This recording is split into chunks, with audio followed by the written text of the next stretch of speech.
Hello everyone, പാദത്തിന്റെ അടിയിൽ arch ഇല്ലാത്തത് അല്ലെങ്കിൽ ആർച്ച് നഷ്ടപ്പെടുന്നത് എൻ്റെ പേരാണ് ഫ്ലാറ്റ് ഫുട്ട് എന്ന് പറയും.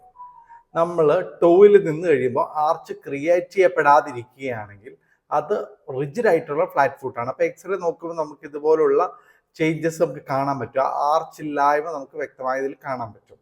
അപ്പോൾ അങ്ങനെ വരുമ്പോൾ ചിലർക്ക് ആംഗിളിന് വേദനയായിട്ട് അടുത്ത് വരാറുണ്ട്. അങ്ങനെ സംഭവിക്കുമ്പോൾ ഏത് ജോയിന്റിലാണ് വേദന എന്നുള്ളത് നമ്മൾ ഐഡന്റിഫൈ ചെയ്യേണ്ടതായിട്ടുണ്ട്. ഈ കേസിൽ നമുക്ക് സബ്റ്റാലാർ ജോയിന്റിൽ ആർത്രൈറ്റിസ് ഓൾറെഡി സെറ്റ് ചെയ്തതായിട്ട് മനസ്സിലാക്കാം. അപ്പൊ അങ്ങനെയുള്ള കേസുകൾ നമുക്ക് ഇതുപോലത്തെ ഉള്ള ഷൂസുകൾ, ബ്രേസുകൾ കൊടുക്കാം. എന്നിട്ട് നമുക്ക് അസസ് ചെയ്യാൻ പറ്റും. അപ്പോൾ സ്റ്റിറോയിഡ് ഇഞ്ചക്ഷൻ ആ ജോയിന്റിലേക്ക് കൊടുക്കുമ്പോൾ പെയിൻ റിലീഫ് കിട്ടുന്നുണ്ടെങ്കിൽ നമുക്ക് കറക്റ്റ് ആയിട്ട് ആ ജോയിന്റ് ഐഡന്റിഫൈ ചെയ്യാം.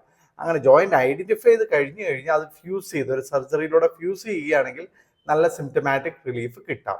അപ്പോൾ ഫ്ലാറ്റ് ഫുട്ട് വളരെ ശ്രദ്ധിക്കുക.